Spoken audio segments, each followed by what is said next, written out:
Ce programme est financé par les amis et partenaires du ministère de Joyce Meyer. J'irais même jusqu'à dire que je pense que cette affaire de colère contre les gens, de colère, d'amertume et de ressentiment est probablement l'une des leçons les plus importantes que Jésus soit venu nous apprendre. Et si nous ne comprenons jamais ceci, alors le reste ne va pas marcher non plus.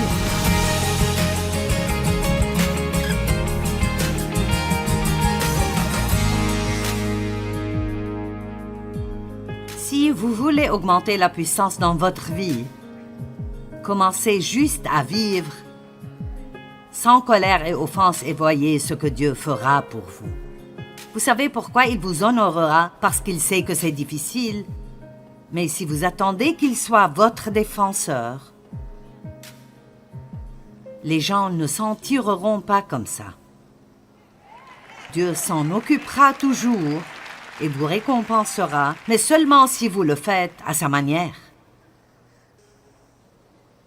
Hébreux 12:15 dit « Veillez à ce que nul ne se prive de la grâce de Dieu, à ce qu'aucune racine d'amertume ne produise du trouble, blessé, mais pas amer. » Donc il dit ici que c'est notre responsabilité en tant que frères et sœurs en Christ de veiller les uns sur les autres dans ce domaine, et nous devons être assez sages avec nos amis et les gens avec qui nous sommes. Si vous prenez un café avec quelqu'un et il vous raconte ce que quelqu'un leur a fait et à quel point ils sont mécontents, ne restez pas là à acquiescer, essayez de les dissuader.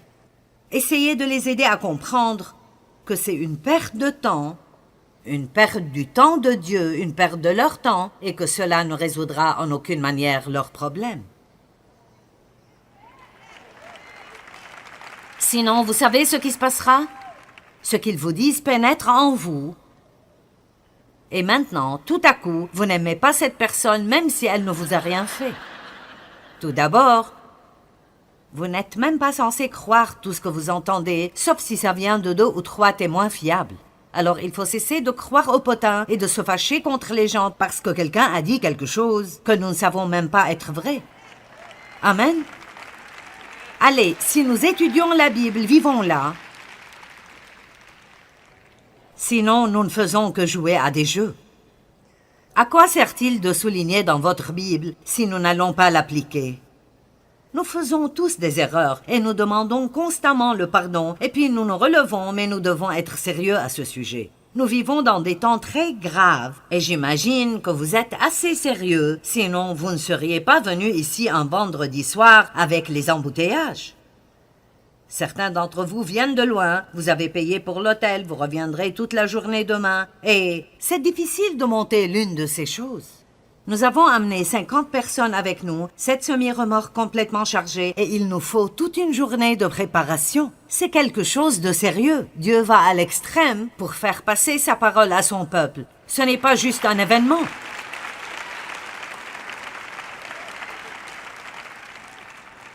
Ce n'est pas juste « je veux voir à quoi elle ressemble en personne par rapport à la télé ».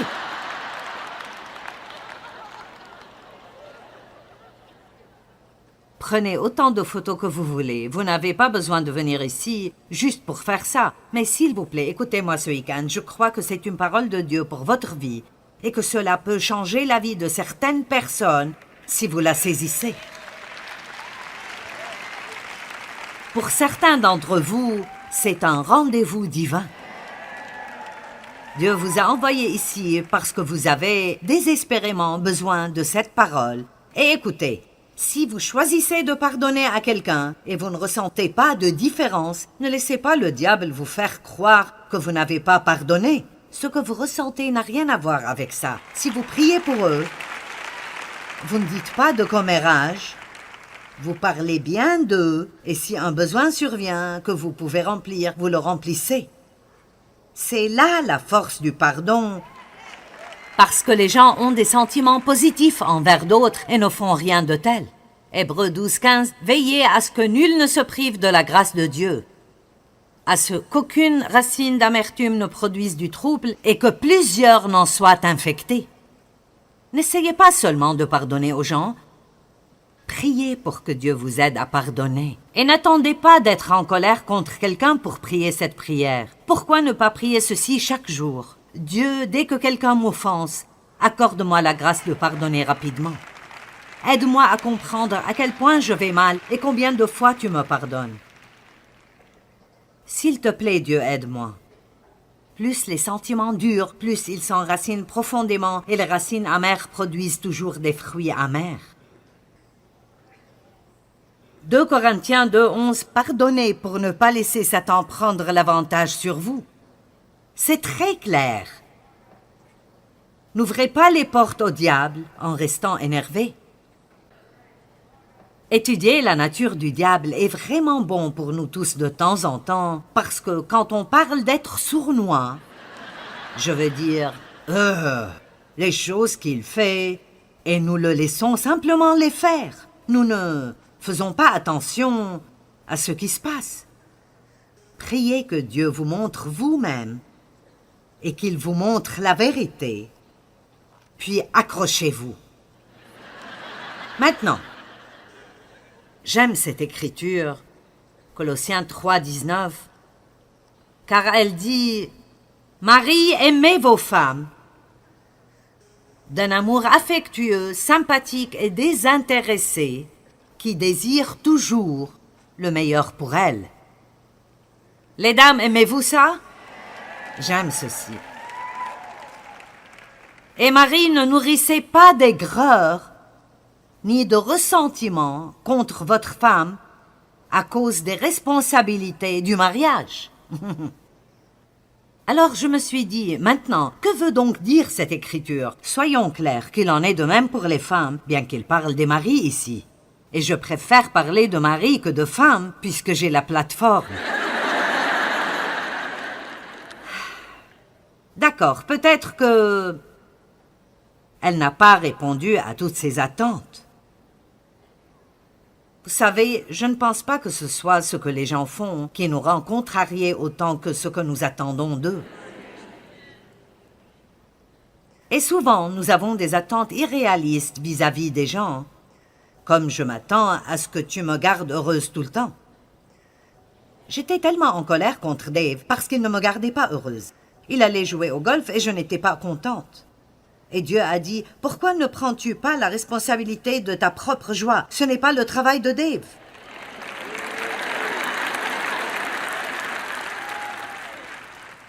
Je crois que cela pourrait libérer une femme aujourd'hui. Non, peut-être. Peut-être. Attendez-vous que quelqu'un d'autre vous garde heureuse tout le temps? C'est une attente absolument irréaliste. Et vous finirez par être amer de quelque chose que Dieu ne vous donnera jamais, parce qu'il ne veut pas que vous dépendiez des autres pour votre joie. Il veut que vous dépendiez de lui.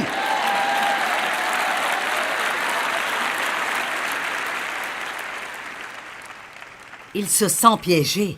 Il est marié depuis 30 ans et maintenant il a toutes ses responsabilités et il n'est pas heureux. Peut-être que s'il vivait pour la rendre heureuse, il serait plus heureux. Ou si elle vivait pour le rendre heureux, elle serait plus heureuse. Oh, vous aimez la partie de l'homme plus. L'amertume commence souvent par plusieurs petites offenses. De petites choses qu'on ne règle jamais. De petites choses sur cette autre personne qui vous dérange. N'ayez pas de fichier sur votre ordinateur où vous stockez toutes les petites choses que vous n'aimez pas chez quelqu'un. Le mot « offense » vient d'un mot grec, « scandalon », et c'était en fait la partie du piège sur laquelle était accroché l'appât qui attirait les animaux pour être attrapés. Ainsi, lorsque Satan nous met la tentation d'être offensés devant nous, c'est une invitation à nous jeter dans son piège. Beaucoup de personnes aujourd'hui sont offensées. Je n'ai jamais vu une époque où les gens étaient plus susceptibles. C'est comme si les gens se fâchaient contre vous parce que vous respirez. Vous ne savez même pas. C'est comme, quoi?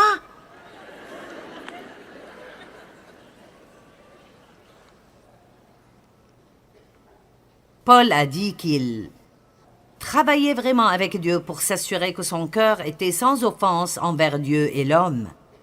C'est quelque chose dont nous pouvons nous occuper chaque jour dans nos prières.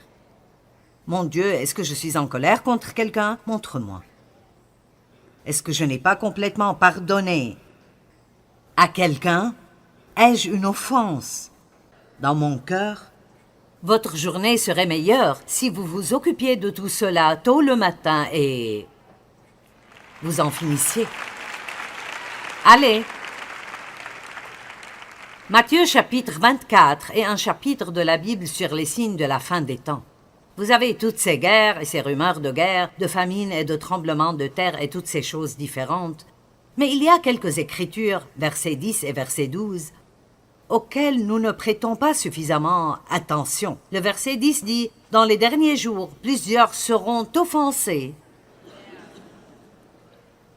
et succomberont et tomberont. » Jésus s'est appelé lui-même un rocher de scandale sur lequel les hommes ont trébuché.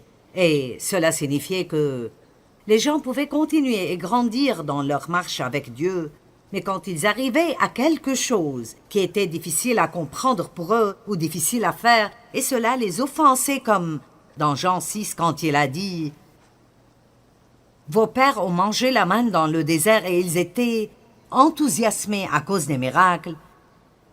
Mais je veux traiter avec vous d'une manière différente. Je veux que vous me preniez au mot, que vous mangiez mon corps et buviez mon sang. » Et ils ont dit « Je me tire. » Et il est en fait dit que beaucoup d'entre eux sont retournés à leurs anciennes associations et ne sont pas restés assez longtemps pour comprendre ce qu'ils disaient vraiment. Alors ils sont tombés. Quand nous sommes offensés, nous ne pouvons plus grandir. Vous comprenez cela? Tant que vous êtes en colère, vous ne grandirez pas spirituellement. Tant que vous êtes offensé, vous pouvez aller à l'église 6 fois par semaine, vous ne grandissez pas spirituellement. Vous pouvez entendre toutes sortes de bonnes choses, mais vous ne pouvez pas les garder à l'intérieur de vous-même parce que c'est une question très importante. J'irai même jusqu'à dire que je pense que cette affaire de colère contre les gens, de colère, d'amertume et de ressentiment est probablement l'une des leçons les plus importantes que Jésus soit venu nous apprendre. Et si nous ne comprenons jamais ceci, alors le reste ne va pas marcher non plus. Amen.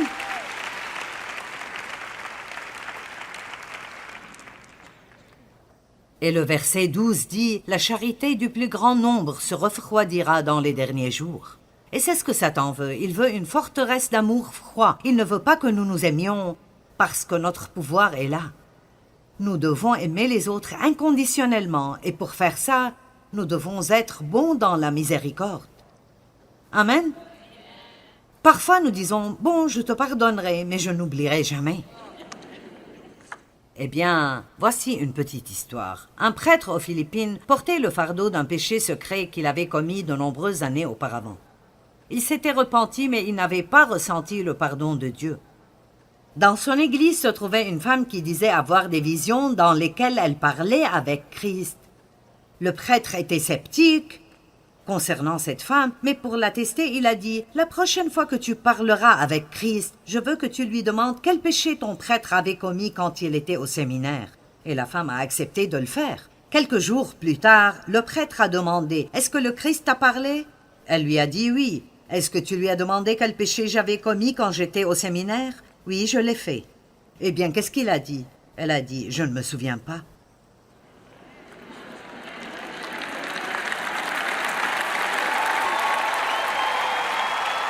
Allez! Je ne m'en souviens pas. Et c'est effectivement possible si vous pardonnez très vite. Ce que je veux, c'est que vous obteniez une maîtrise en pardon. Je veux dire, juste être le meilleur de tous pour pardonner. Ne perdez pas plus de votre temps. Je veux dire, si vous vous arrêtez vraiment et vous y pensez, vous réaliserez que rester en colère contre quelqu'un ne sert à rien. Ça ne les change pas, mais ça vous change. Nous devons donc garder notre marche dans l'amour actif. 1 Pierre dit, par-dessus tout, ayez un amour fervent et sans faille, les uns pour les autres. Si je n'avais pas à enregistrer différentes choses pour la télé, je pourrais juste ne faire que prêcher l'amour, ce que signifie vraiment aimer. L'amour n'est pas qu'un sermon, ce n'est pas juste un mot. Ce n'est pas simplement quelque chose que nous disons aux gens, mais c'est l'action. L'amour fait des choses pour les gens. C'est d'aider les gens qui souffrent, c'est de construire les gens, c'est de prendre du temps avec les gens. Ce que nous n'avons pas beaucoup aujourd'hui, nous n'avons pas beaucoup de temps pour les gens. Les relations vont mal parce que personne ne veut prendre le temps de parler à qui que ce soit. Nous envoyons simplement un texto et ils répondent « Kay » et c'est tout.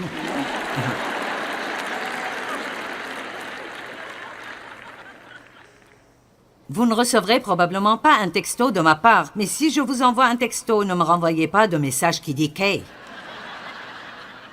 Je veux dire, si nous sommes trop paresseux pour même dire « d'accord »,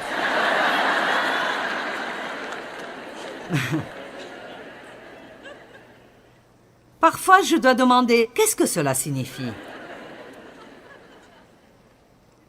Vous êtes d'accord? Nous sommes tellement pressés que nous ne pouvons même pas écrire une phrase. Ayez un amour fervent les uns pour les autres, car l'amour recouvre une multitude de péchés. Il recouvre la méchanceté et recherche sans égoïsme le meilleur pour les autres. Il y a une version mise à jour de la Bible amplifiée que j'aime et qui utilise l'expression « l'amour cherche d'une façon désintéressée le meilleur pour son prochain ». L'amour est déversé dans nos cœurs par le Saint-Esprit, mais nous pouvons soit le garder vivant ou le laisser refroidir.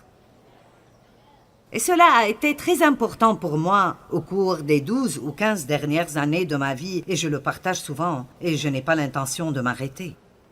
Si vous voulez que votre amour soit stimulé, vous devez faire certaines choses. Premièrement, demandez à Dieu tous les jours ce que vous pouvez faire pour les autres. N'attendez pas 3 prophéties, 2 sons de trompette et l'apparition d'un ange. Maintenant, mon Dieu, si tu veux vraiment que je les aide, je veux dire, si tu le veux vraiment, écoutez ce que les gens disent qu'ils ont besoin et donnez-le leur. Arrêtez de demander à Dieu de faire des choses pour les gens que vous pourriez faire vous-même. Mon Dieu, ma belle est en retard sur son loyer, elle a besoin d'aide. Eh bien, et si vous retiriez 100 $ de votre poche et l'aidiez, eh bien, j'ai d'autres plans pour mon argent. Allez, est-ce que je dis la vérité? Je dis la vérité. Et vous savez quoi? La raison pour laquelle je sais cela est que j'ai dû l'apprendre de Dieu avant de pouvoir l'enseigner aux autres. Je ne pointe personne du doigt. Dieu a traité comme ça avec moi. Voilà certaines des choses qu'il m'a apprises. Et tout ce que je fais, c'est vous laisser apprendre de mes leçons. Mettez de côté une somme d'argent chaque mois, au-delà de vos dons habituels. Maintenant, allez, je vous donne un devoir.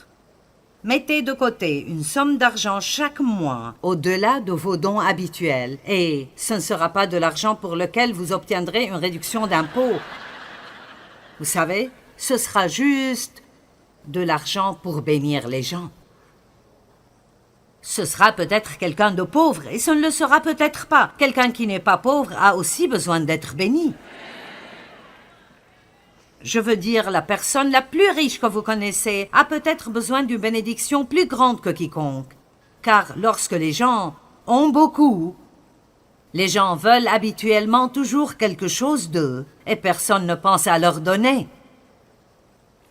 Allez, ai-je raison? Cherchez des occasions d'être une bénédiction. Je veux dire, soyez déterminés. Dites, je ne laisserai pas passer un jour de ma vie sans bénir quelqu'un. Je n'arrive pas à faire ça tous les jours, mais chaque jour, j'essaye de donner quelque chose. Quelque chose. Quelque chose de mon armoire. Vous savez combien de choses que vous avez chez vous pourraient être une bénédiction pour quelqu'un d'autre et vous les laissez au cas où? Et si cette situation vient, vous ne saurez plus où il est. Et vous irez quand même en acheter un autre. Allez, je vous dis la vérité. Vous comprenez bien là-bas?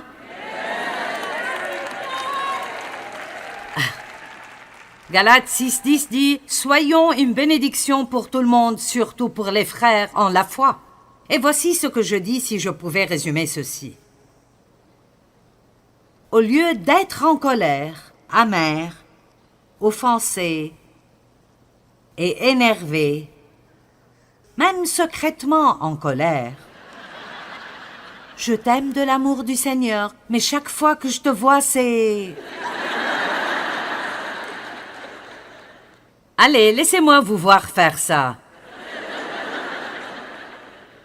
Oh, je le fais bien mieux que vous.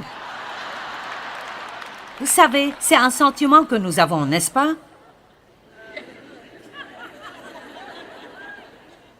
Oh, fallait-il que tu viennes? Je ne serais sûrement pas venue à cette fête si j'avais su que tu allais être là. Et je ne m'assoirai pas à côté de toi.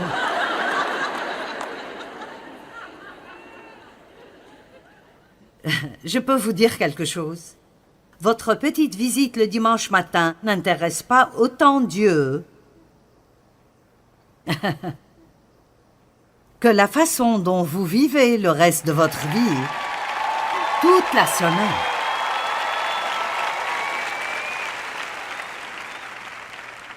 Je veux dire, je suis sûre que Dieu est fier de vous qui êtes venus ici ce soir. Mais pour être honnête, vous perdez votre temps si vous ne sortez pas d'ici et vous ne mettez pas en pratique certains de ces principes.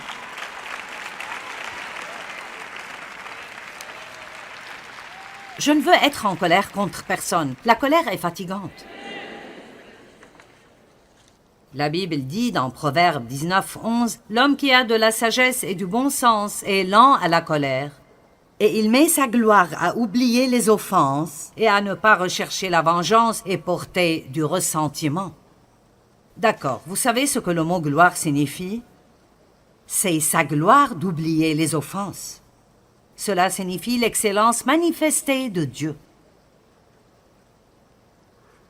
Donc si je peux traduire cela correctement, c'est un honneur et ça produira l'excellence manifeste de Dieu dans votre vie si vous oubliez une transgression ou une offense et ne cherchez pas la vengeance ni le ressentiment. Vous attendez-vous à ce que Dieu fasse de grandes choses pour vous? Combien d'entre vous attendent que Dieu fasse de grandes choses pour vous? Je veux dire, vous voulez vraiment une grosse faveur? Je le veux, mais vous savez quoi? Je sais que je ne l'aurai jamais si je ne reste pas libéré de cela. Ne soyez pas sous son emprise, c'est le diable. Ne soyez pas sous son emprise. Eh bien, vous êtes allongé dans votre lit la nuit et une idée vous passe par la tête.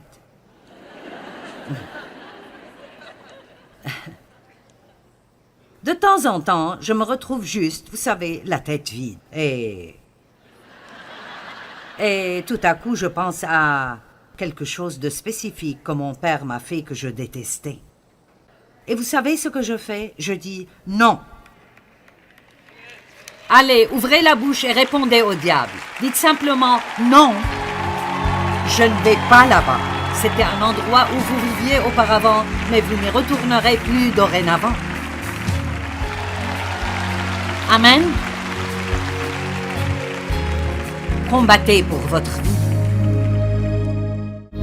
Apprenons à faire les choses à la manière de Dieu, et cela signifie vivre sans la colère et les offenses, et marcher dans le pardon que Dieu nous offre, mais aussi en le donnant à d'autres personnes.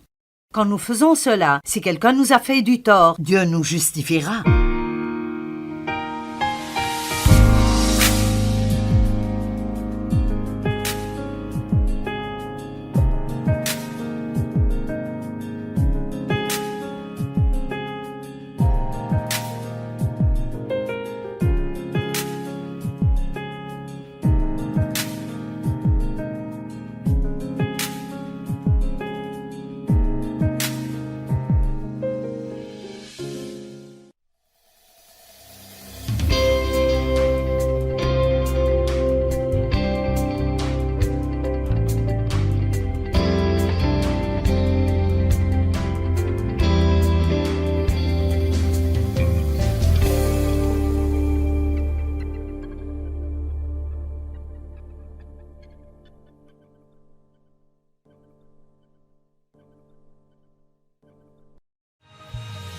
Ce programme est financé par les amis et partenaires du ministère de Joyce Meyer. J'irais même jusqu'à dire que je pense que cette affaire de colère contre les gens, de colère, d'amertume et de ressentiment est probablement l'une des leçons les plus importantes que Jésus soit venu nous apprendre. Et si nous ne comprenons jamais ceci, alors le reste ne va pas marcher non plus.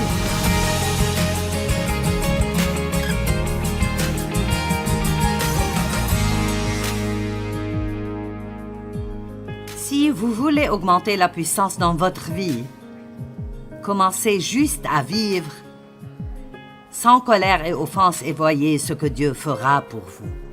Vous savez pourquoi il vous honorera? Parce qu'il sait que c'est difficile. Mais si vous attendez qu'il soit votre défenseur, les gens ne s'en tireront pas comme ça.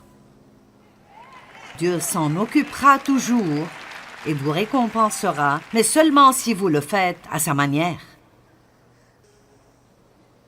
Hébreux 12:15 dit « Veillez à ce que nul ne se prive de la grâce de Dieu, à ce qu'aucune racine d'amertume ne produise du trouble, blessé, mais pas amer. » Donc il dit ici que c'est notre responsabilité en tant que frères et sœurs en Christ de veiller les uns sur les autres dans ce domaine, et nous devons être assez sages avec nos amis et les gens avec qui nous sommes. Si vous prenez un café avec quelqu'un et il vous raconte ce que quelqu'un leur a fait et à quel point ils sont mécontents, ne restez pas là à acquiescer, essayez de les dissuader. Essayez de les aider à comprendre que c'est une perte de temps, une perte du temps de Dieu, une perte de leur temps, et que cela ne résoudra en aucune manière leurs problèmes. Sinon, vous savez ce qui se passera? Ce qu'ils vous disent pénètre en vous. Et maintenant, tout à coup, vous n'aimez pas cette personne même si elle ne vous a rien fait. Tout d'abord, vous n'êtes même pas censé croire tout ce que vous entendez, sauf si ça vient de 2 ou 3 témoins fiables. Alors il faut cesser de croire au potin et de se fâcher contre les gens parce que quelqu'un a dit quelque chose que nous ne savons même pas être vrai. Amen. Allez, si nous étudions la Bible, vivons-la. Sinon, nous ne faisons que jouer à des jeux. À quoi sert-il de souligner dans votre Bible si nous n'allons pas l'appliquer? Nous faisons tous des erreurs et nous demandons constamment le pardon et puis nous nous relevons, mais nous devons être sérieux à ce sujet. Nous vivons dans des temps très graves et j'imagine que vous êtes assez sérieux, sinon vous ne seriez pas venus ici un vendredi soir avec les embouteillages. Certains d'entre vous viennent de loin, vous avez payé pour l'hôtel, vous reviendrez toute la journée demain et c'est difficile de monter l'une de ces choses. Nous avons amené 50 personnes avec nous, 7 semi-remorques complètement chargées et il nous faut toute une journée de préparation. C'est quelque chose de sérieux. Dieu va à l'extrême pour faire passer sa parole à son peuple. Ce n'est pas juste un événement.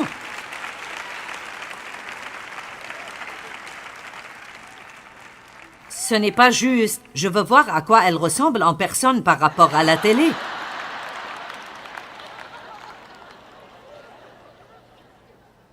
Prenez autant de photos que vous voulez. Vous n'avez pas besoin de venir ici juste pour faire ça. Mais s'il vous plaît, écoutez-moi ce week-end. Je crois que c'est une parole de Dieu pour votre vie et que cela peut changer la vie de certaines personnes si vous la saisissez.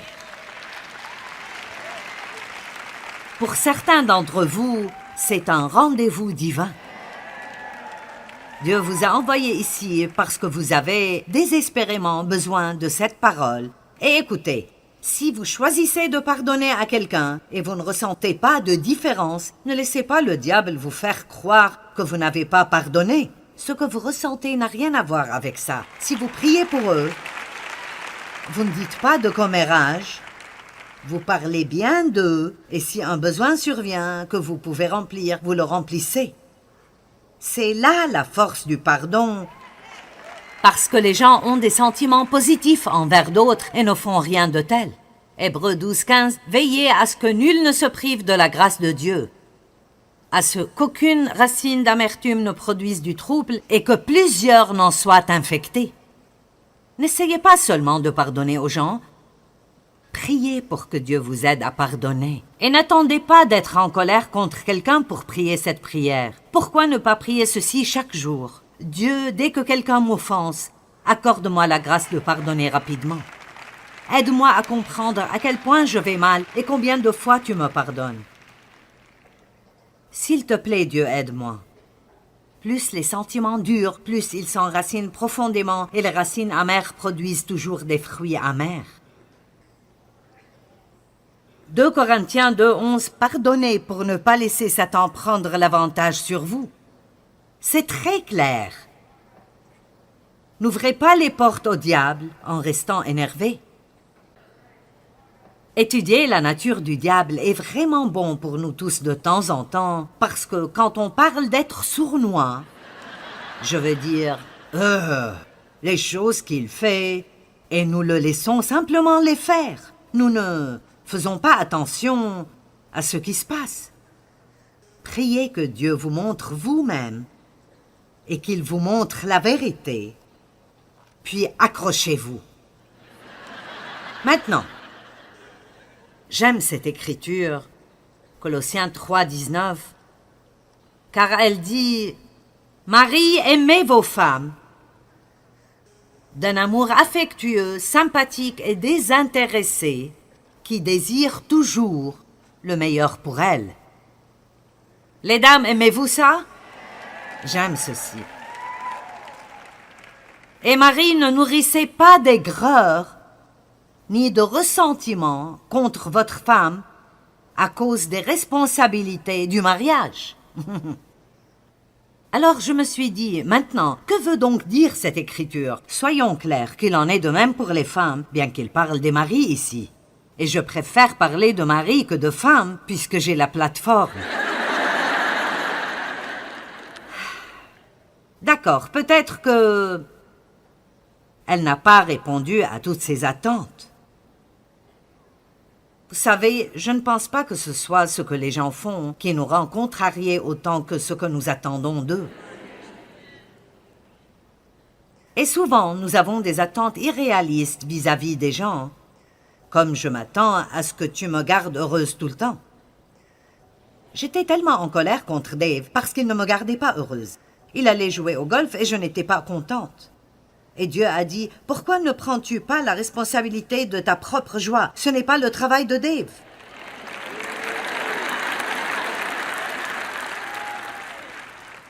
Je crois que cela pourrait libérer une femme aujourd'hui. Non, peut-être. Peut-être. Attendez-vous que quelqu'un d'autre vous garde heureuse tout le temps?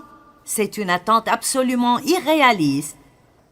Et vous finirez par être amer de quelque chose que Dieu ne vous donnera jamais, parce qu'il ne veut pas que vous dépendiez des autres pour votre joie. Il veut que vous dépendiez de lui.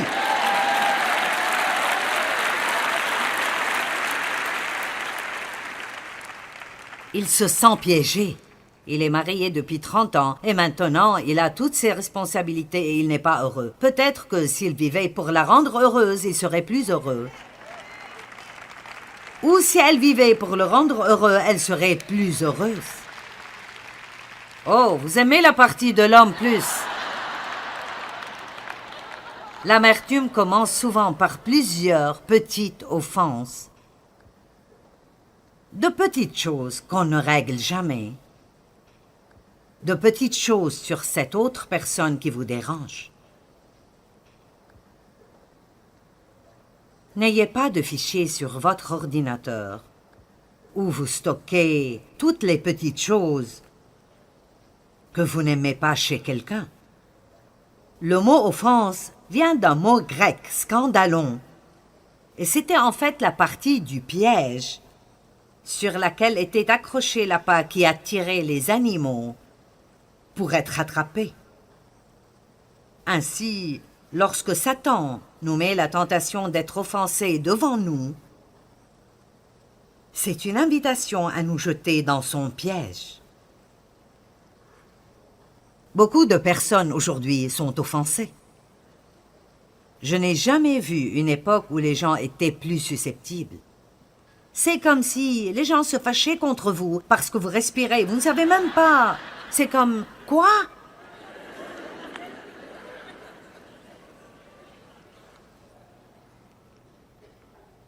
Paul a dit qu'il travaillait vraiment avec Dieu pour s'assurer que son cœur était sans offense envers Dieu et l'homme. C'est quelque chose dont nous pouvons nous occuper chaque jour dans nos prières. Mon Dieu, est-ce que je suis en colère contre quelqu'un? Montre-moi. Est-ce que je n'ai pas complètement pardonné à quelqu'un? Ai-je une offense dans mon cœur? Votre journée serait meilleure si vous vous occupiez de tout cela tôt le matin et vous en finissiez. Allez! Matthieu chapitre 24 est un chapitre de la Bible sur les signes de la fin des temps. Vous avez toutes ces guerres et ces rumeurs de guerre, de famine et de tremblements de terre et toutes ces choses différentes. Mais il y a quelques écritures, versets 10 et verset 12, auxquelles nous ne prêtons pas suffisamment attention. Le verset 10 dit « Dans les derniers jours, plusieurs seront offensés et succomberont et tomberont. » Jésus s'est appelé lui-même un rocher de scandale sur lequel les hommes ont trébuché, et cela signifiait que les gens pouvaient continuer et grandir dans leur marche avec Dieu, mais quand ils arrivaient à quelque chose qui était difficile à comprendre pour eux ou difficile à faire, et cela les offensait comme dans Jean 6 quand il a dit « Vos pères ont mangé la manne dans le désert et ils étaient enthousiasmés à cause des miracles. » Mais je veux traiter avec vous d'une manière différente. Je veux que vous me preniez au mot, que vous mangiez mon corps et buviez mon sang. Et ils ont dit, je me tire. Et il est en fait dit que beaucoup d'entre eux sont retournés à leurs anciennes associations et ne sont pas restés assez longtemps pour comprendre ce qu'ils disaient vraiment. Alors ils sont tombés. Quand nous sommes offensés, nous ne pouvons plus grandir. Vous comprenez cela? Tant que vous êtes en colère, vous ne grandirez pas spirituellement. Tant que vous êtes offensé, vous pouvez aller à l'église 6 fois par semaine, vous ne grandissez pas spirituellement. Vous pouvez entendre toutes sortes de bonnes choses, mais vous ne pouvez pas les garder à l'intérieur de vous-même parce que c'est une question très importante. J'irai même jusqu'à dire que je pense que cette affaire de colère contre les gens, de colère, d'amertume et de ressentiment est probablement l'une des leçons les plus importantes que Jésus soit venu nous apprendre. Et si nous ne comprenons jamais ceci, alors le reste ne va pas marcher non plus. Amen.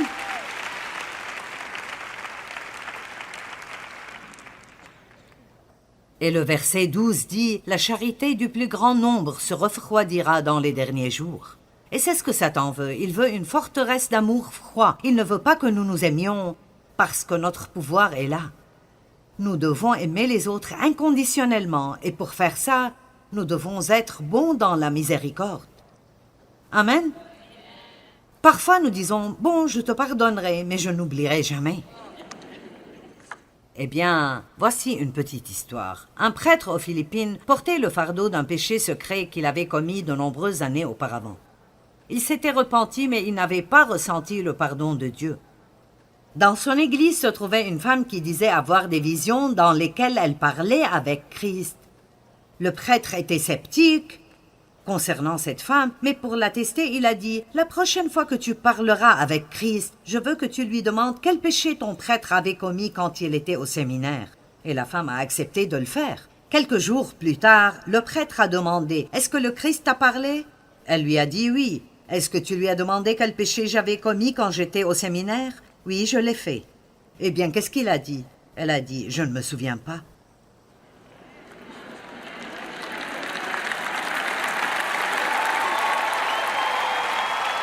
Allez! Je ne m'en souviens pas. Et c'est effectivement possible si vous pardonnez très vite. Ce que je veux, c'est que vous obteniez une maîtrise en pardon. Je veux dire, juste être le meilleur de tous pour pardonner. Ne perdez pas plus de votre temps. Je veux dire, si vous vous arrêtez vraiment et vous y pensez, vous réaliserez que rester en colère contre quelqu'un ne sert à rien. Ça ne les change pas, mais ça vous change. Nous devons donc garder notre marche dans l'amour actif. 1 Pierre dit, par-dessus tout, ayez un amour fervent et sans faille, les uns pour les autres. Si je n'avais pas à enregistrer différentes choses pour la télé, je pourrais juste ne faire que prêcher l'amour, ce que signifie vraiment aimer. L'amour n'est pas qu'un sermon, ce n'est pas juste un mot.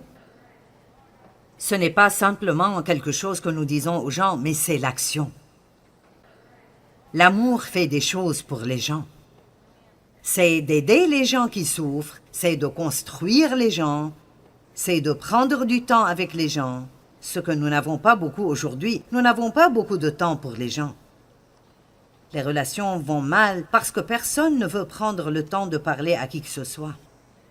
Nous envoyons simplement un texto et ils répondent « Kay » et c'est tout.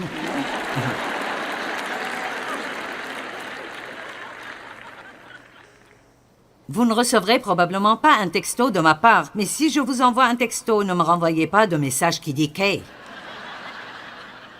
Je veux dire, si nous sommes trop paresseux pour même dire « d'accord »,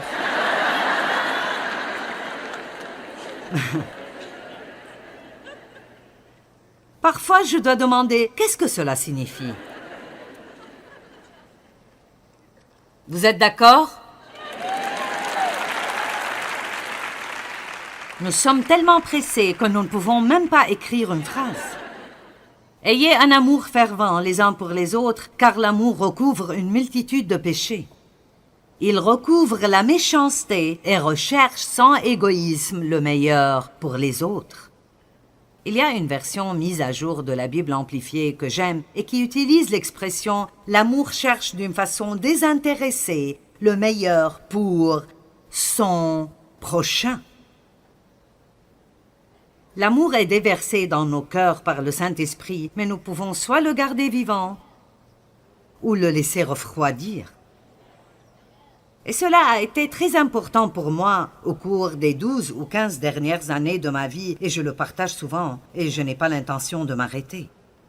Si vous voulez que votre amour soit stimulé, vous devez faire certaines choses. Premièrement, demandez à Dieu tous les jours ce que vous pouvez faire pour les autres. N'attendez pas 3 prophéties, 2 sons de trompette et l'apparition d'un ange. Maintenant, mon Dieu, si tu veux vraiment que je les aide, je veux dire, si tu le veux vraiment, écoutez ce que les gens disent qu'ils ont besoin et donnez-le leur. Arrêtez de demander à Dieu de faire des choses pour les gens que vous pourriez faire vous-même. Mon Dieu, ma belle est en retard sur son loyer, elle a besoin d'aide. Eh bien, et si vous retiriez 100 $ de votre poche et l'aidiez, eh bien, j'ai d'autres plans pour mon argent. Allez, est-ce que je dis la vérité?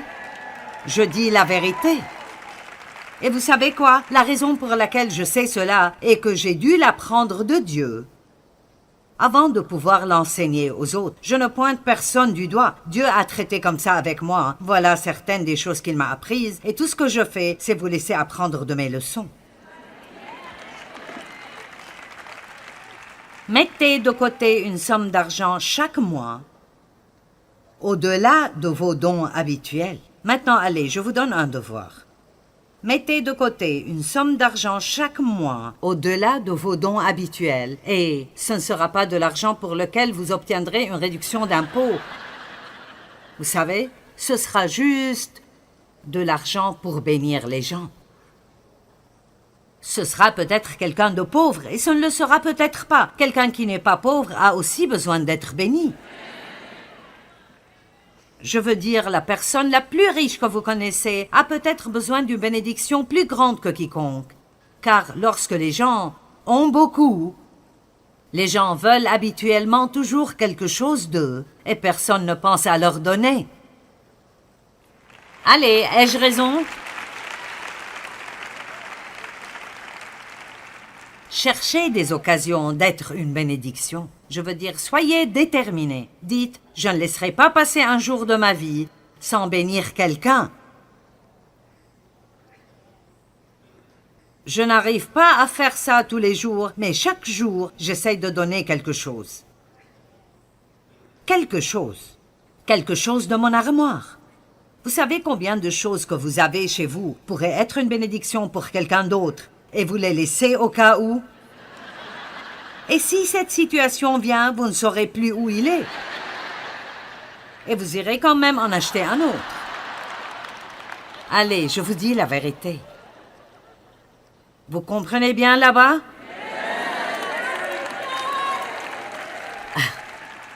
Galates 6:10 dit « Soyons une bénédiction pour tout le monde, surtout pour les frères en la foi. » Et voici ce que je dis si je pouvais résumer ceci. Au lieu d'être en colère, amer, offensé et énervé, même secrètement en colère, je t'aime de l'amour du Seigneur, mais chaque fois que je te vois, c'est... Allez, laissez-moi vous voir faire ça. Oh, je le fais bien mieux que vous. Vous savez, c'est un sentiment que nous avons, n'est-ce pas? Oh, fallait-il que tu viennes? Je ne serais sûrement pas venue à cette fête si j'avais su que tu allais être là. Et je ne m'assoirai pas à côté de toi.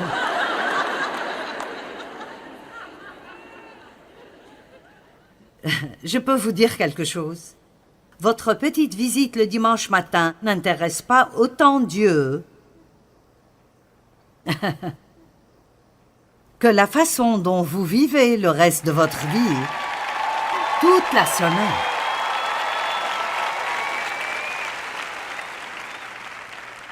Je veux dire, je suis sûre que Dieu est fier de vous qui êtes venus ici ce soir. Mais pour être honnête, vous perdez votre temps si vous ne sortez pas d'ici et vous ne mettez pas en pratique certains de ces principes.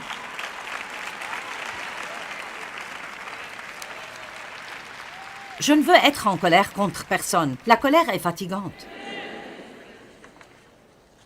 La Bible dit dans Proverbe 19:11, « L'homme qui a de la sagesse et du bon sens est lent à la colère, et il met sa gloire à oublier les offenses et à ne pas rechercher la vengeance et porter du ressentiment. » D'accord, vous savez ce que le mot gloire signifie? C'est sa gloire d'oublier les offenses. Cela signifie l'excellence manifestée de Dieu. Donc si je peux traduire cela correctement, c'est un honneur et ça produira l'excellence manifeste de Dieu dans votre vie si vous oubliez une transgression ou une offense et ne cherchez pas la vengeance ni le ressentiment. Vous attendez-vous à ce que Dieu fasse de grandes choses pour vous? Combien d'entre vous attendent que Dieu fasse de grandes choses pour vous? Je veux dire, vous voulez vraiment une grosse faveur? Je le veux, mais vous savez quoi? Je sais que je ne l'aurai jamais si je ne reste pas libéré de cela. Ne soyez pas sous son emprise, c'est le diable. Ne soyez pas sous son emprise. Eh bien, vous êtes allongé dans votre lit la nuit et une idée vous passe par la tête.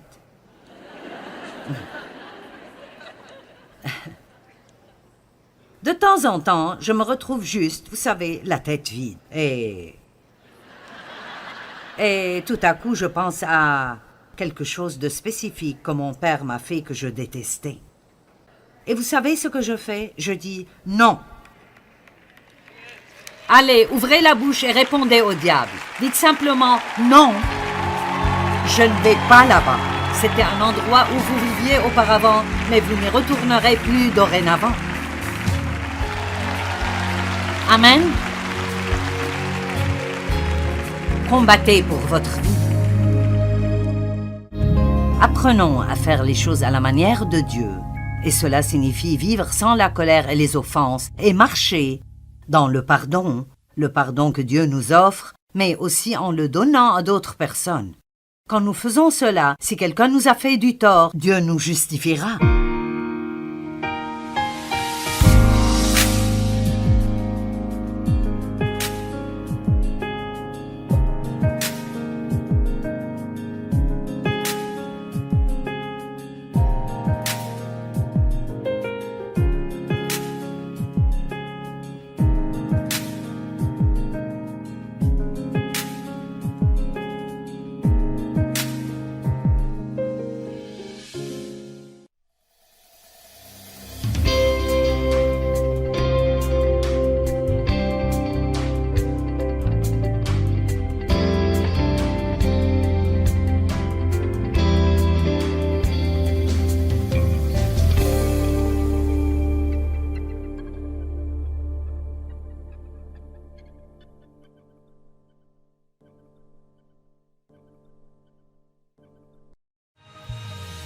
Ce programme est financé par les amis et partenaires du ministère de Joyce Meyer. J'irais même jusqu'à dire que je pense que cette affaire de colère contre les gens, de colère, d'amertume et de ressentiment est probablement l'une des leçons les plus importantes que Jésus soit venu nous apprendre. Et si nous ne comprenons jamais ceci, alors le reste ne va pas marcher non plus.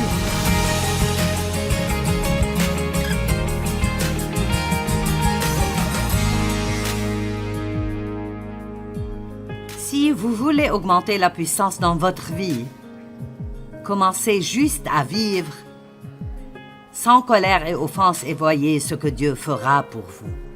Vous savez pourquoi il vous honorera? Parce qu'il sait que c'est difficile. Mais si vous attendez qu'il soit votre défenseur, les gens ne s'en tireront pas comme ça. Dieu s'en occupera toujours et vous récompensera, mais seulement si vous le faites à sa manière. Hébreux 12:15 dit « Veillez à ce que nul ne se prive de la grâce de Dieu, à ce qu'aucune racine d'amertume ne produise du trouble, blessé, mais pas amer. » Donc il dit ici que c'est notre responsabilité en tant que frères et sœurs en Christ de veiller les uns sur les autres dans ce domaine, et nous devons être assez sages avec nos amis et les gens avec qui nous sommes. Si vous prenez un café avec quelqu'un et il vous raconte ce que quelqu'un leur a fait et à quel point ils sont mécontents, ne restez pas là à acquiescer, essayez de les dissuader. Essayez de les aider à comprendre que c'est une perte de temps, une perte du temps de Dieu, une perte de leur temps, et que cela ne résoudra en aucune manière leurs problèmes. Sinon, vous savez ce qui se passera? Ce qu'ils vous disent pénètre en vous. Et maintenant, tout à coup, vous n'aimez pas cette personne même si elle ne vous a rien fait. Tout d'abord, vous n'êtes même pas censé croire tout ce que vous entendez, sauf si ça vient de 2 ou 3 témoins fiables. Alors il faut cesser de croire au potin et de se fâcher contre les gens parce que quelqu'un a dit quelque chose que nous ne savons même pas être vrai. Amen. Allez, si nous étudions la Bible, vivons-la. Sinon, nous ne faisons que jouer à des jeux. À quoi sert-il de souligner dans votre Bible si nous n'allons pas l'appliquer?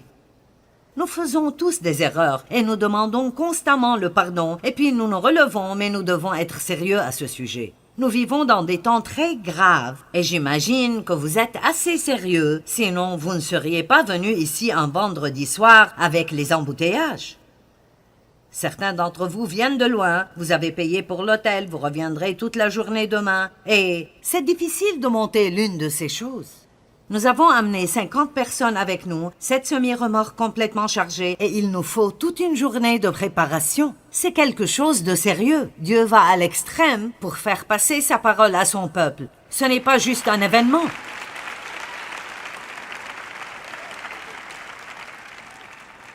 Ce n'est pas juste « je veux voir à quoi elle ressemble en personne par rapport à la télé ».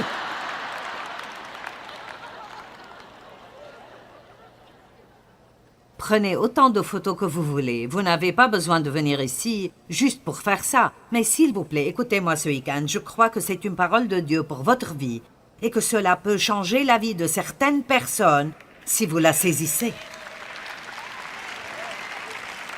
Pour certains d'entre vous, c'est un rendez-vous divin.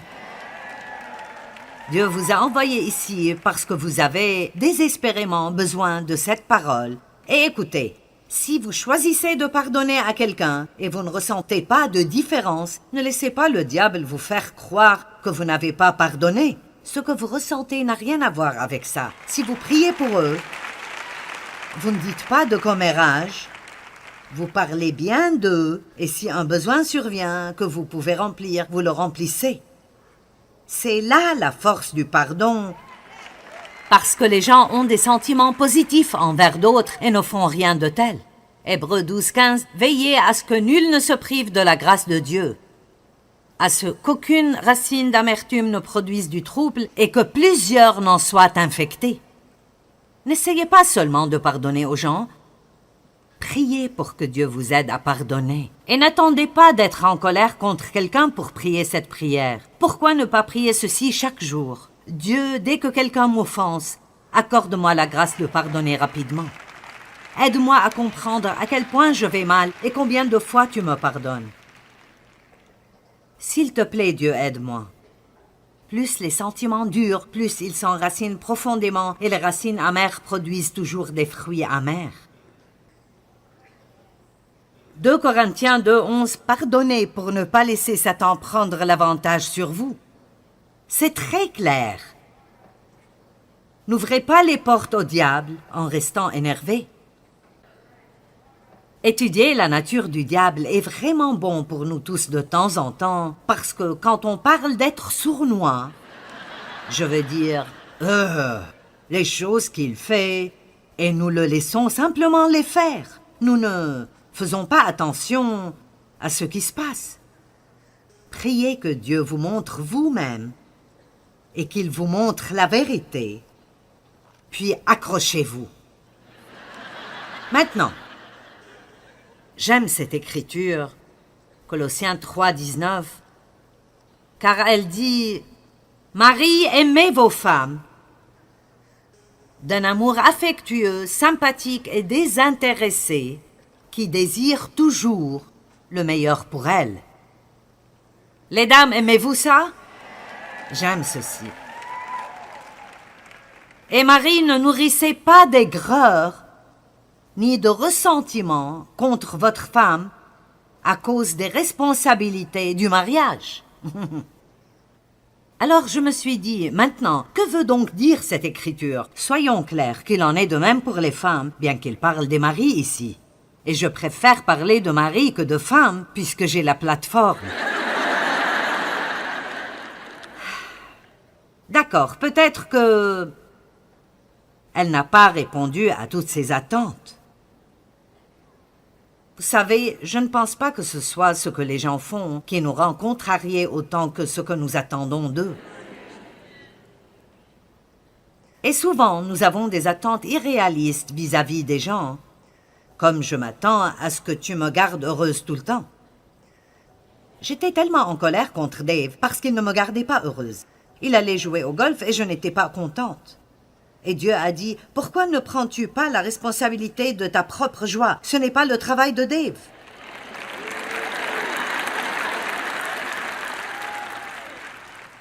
Je crois que cela pourrait libérer une femme aujourd'hui.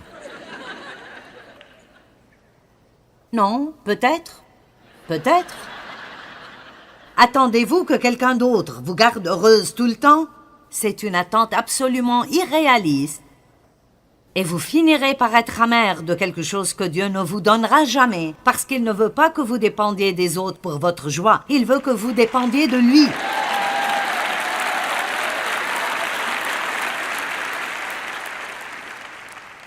Il se sent piégé. Il est marié depuis